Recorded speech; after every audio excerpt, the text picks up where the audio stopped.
Hello world, from whichever time zone you're catching me from, my name is MD90. Welcome to my YouTube channel. If you're not subscribed to the channel, make sure you hit that subscribe button, turn on the bell notification to all so that you do not miss the uploads that come up. And the easiest way for you to navigate the channel is to head to the playlist. You'll find videos curated for you based on your interest. So if you're interested in the Kutika podcast, you'll find a playlist for that. For news and trends, there's a playlist for that. Exclusive with MD90, a bunch of playlists that are created based on your interest. So the easiest way to navigate the channel is head straight to the playlist and you'll find what you're here for. Consider becoming a member of the channel.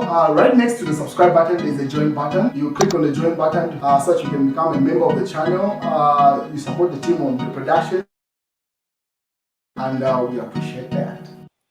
Well, as of last night, a conversation has been ensued in the nation. Mostly it was triggered by news that started circulating around, I think, 12 hours yesterday, Sunday, alleging to say the former First Lady, Esther Lungu, had instructed the family spokesperson, who's also a lawyer to former President Edgar Lungu, Makebi Zulu, to go through the process of initiating the cremation of the body of the late president as a way of handing over ashes to the Zambian government. That's if the Zambian government wins the court case again, as opposed to handing over the body.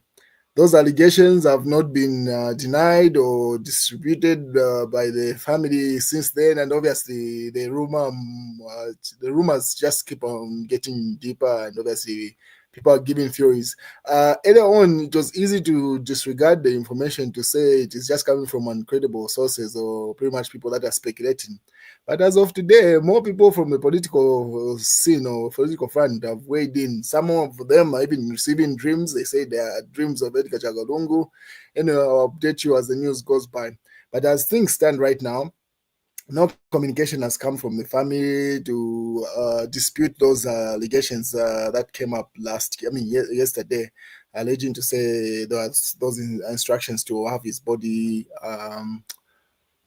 cremated, having Edgar Lungu's body cremated. So nothing has been responded to since then.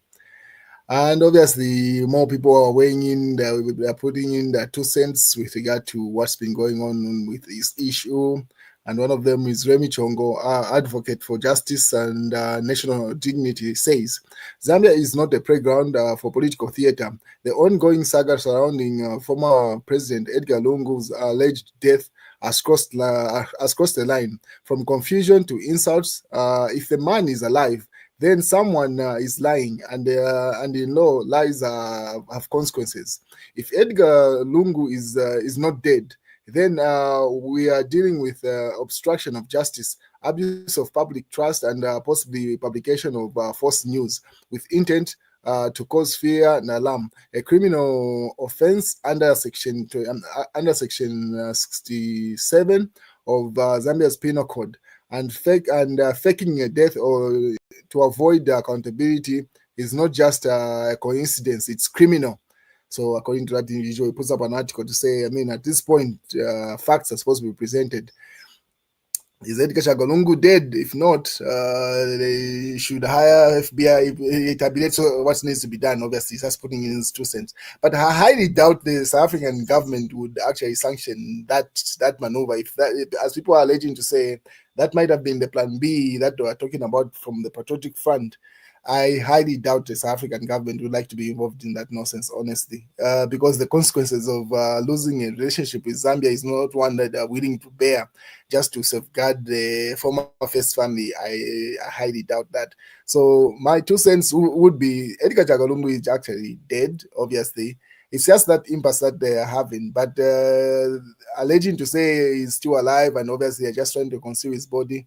Those are just conspiracy theories. But anyway, people are weighing in and putting in their 2 cents. And it goes further to say, the same individual that wrote that article said, Zambians are tired. We are tired of mourning a man who may be alive, he says. Watching courts become theater. Seeing leaders dodge accountability with drama. This is not about Edgar Lungu alone. It's about the integrity and the institutions of the dignity of our people and the truth we deserve. Let the government act. Let the courts demand evidence, and let the people rise above manipulation, he says. But then again, a question that someone would ask you, say, there's a South African government that is involved here and the South African institutions. So in as much as, yes, Zambians are trying to fight the political battle there, yes, you might argue that. But then again, how does the South African government want to be perceived if they're alleged to be part of the conspirators that concealing the body of Edgar Lungu? That's if he's alive. So this theory holds no water really. The very fact that there are too many moving pieces, the South African government wouldn't want that. Definitely, they wouldn't want to spoil a relationship with Zambia and the Zambian people, because I highly doubt there's anybody from any side of the aisle that would like to endorse that particular stunt. So I highly doubt it's a stunt. The man is late. It's just that the Zambian government and the Lungu family cannot come to an agreement on how the funeral process is likely to be done, mostly. And then another person that has weighed in is Peter Sinkamba. He says he had a dream about Edgar Lungu, and he put up an article which has been trending in the past couple of hours. As you may be aware, he's a political candidate and has run for a number of elections. So he says, Edgar Lungu appears to me in a dream with a message. That's what he says as a Green Party president. So he says it was around 03:48 hours last Friday. I dreamt I was with Edgar Lungu. This is my first dream with Edgar Lungu since his death, and more than 3 months ago. In this dream, Edgar Lungu asked me to accompany him to a ward through a stream. That drained from his residence, cutting across to the city. The stream was typical of Kitwe stream that cuts across residential and commercial industrial areas. He was dressed in a sky blue safari suit and asked me to join him wading along in the stream in the stretch of the stream. And the stream was heavily polluted. We did not change our attire.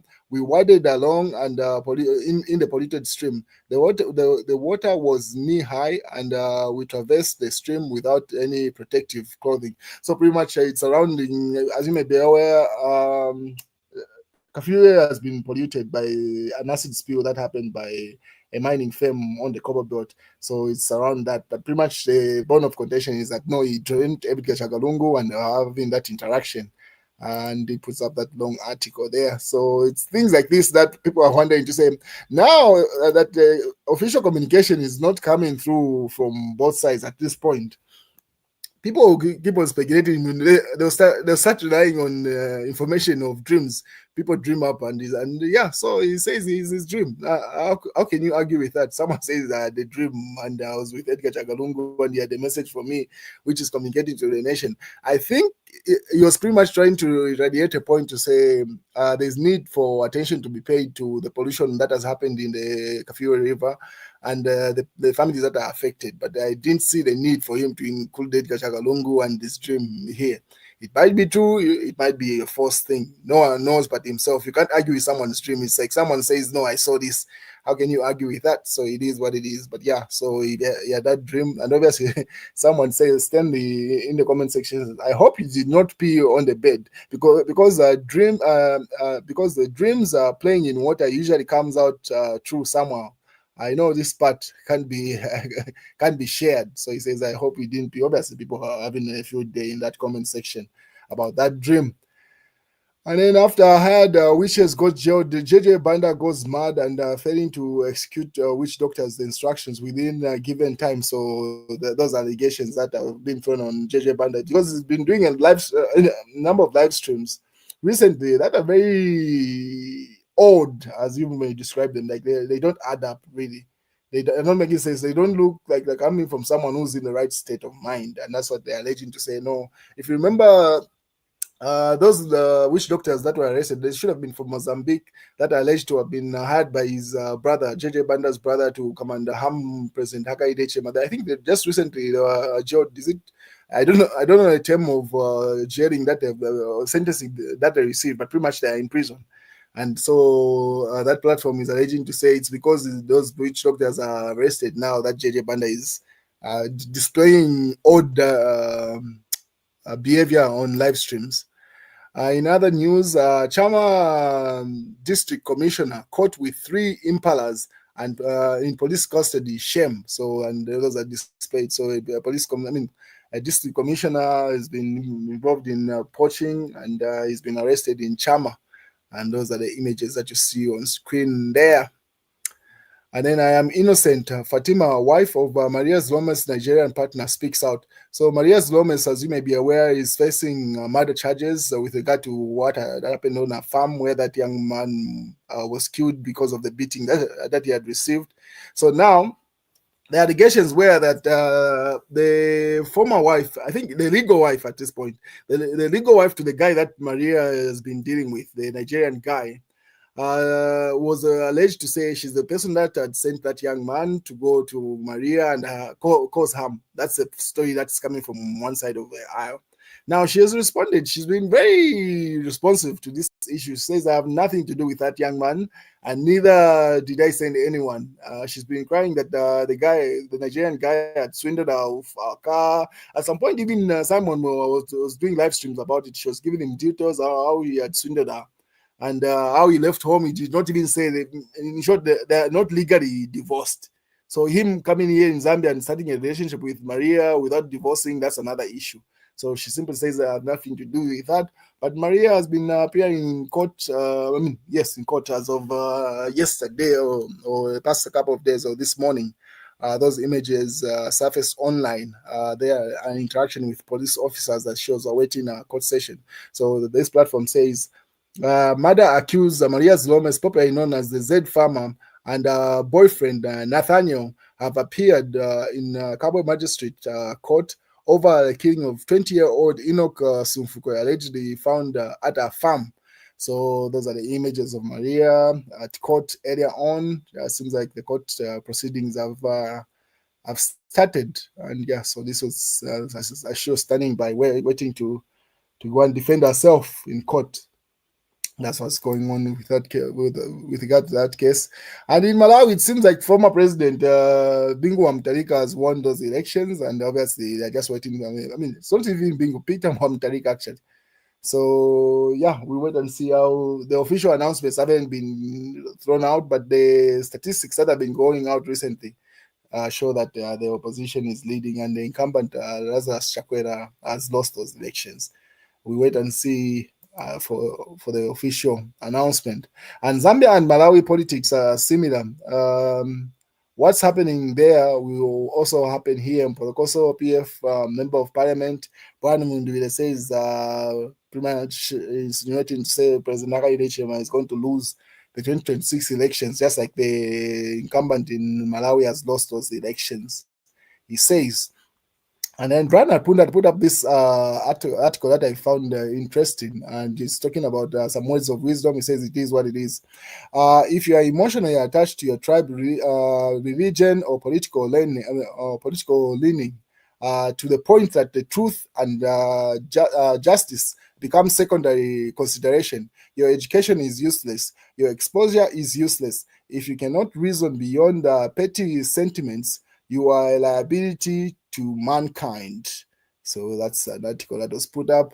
And then obviously heated exchange in Patriotic Front Central Committee meeting as Mundwile Group reject Zambezi region leadership. So according to that Zambia Ego, which was shared by the UPND page, and they simply laugh at that interaction happening in the Patriotic Front. And obviously those articles keep on going. Brian Apunda goes further to say pretty much saying or the law eventually catches up. So it seems like there's an individual that has been arrested, or there's this court case. So DC ordered cadres to rape and kill me. That's a socialist individual. They're having a court hearing, and that's where that extract came from. And the UPND put up to say Patriotic Front Patriotic Front President Chavinga honored with the leadership award in New York City. So it's this post that make people wonder to say, how can the UPND be posting an alleged opposition person being awarded that? Because it has never happened, really. Prior to these factions, the UPND never posted such rewards for Patriotic Front individuals. Neither does the PF post the UPND unless it's got an inclination to somehow jab at the UPND and vice versa. So it's these things that people make people wonder to say, hey, Chavinga is a student of the UPND. That such recognition on their platforms. But anyway, it's politics at the end of the day.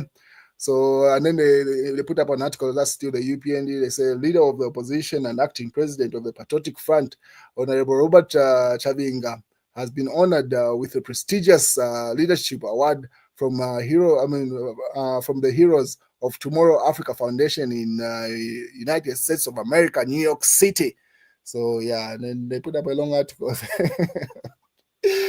It's things like that make people wonder, like, yo, how can the opposition, how can the government be celebrating an opposition patriotic front leader? But anyway, it is what it is. Yeah, and then news diggers say UPND salutes opposition. Congratulations on winning by-elections. We are not jealous. So as you may be aware, Harikava won one of the by-elections in that, the ones that ended, and also the Patriotic Front candidate also won another by-election, and also the UPND won it. But so everybody shared those votes, and that's what is being referred to there. Chama DC arrested over poaching. Obviously, those images that I showed you. This is the Daily Mail where that headline is being carried. And then Daily Revelation says, please give me a chance to rule. This is Hari Kalaba. He says, our word victory shows that we are not just a party of zeros. So Hari Kalaba celebrating his victory in the recent by-elections. He's simply saying, at least now I'm not just a zero-performing presidential candidate. At least I've brought you a word victory. So give me a chance in 2026. Let him rule. So he says. And that's the news, ladies and gentlemen. Have a good day.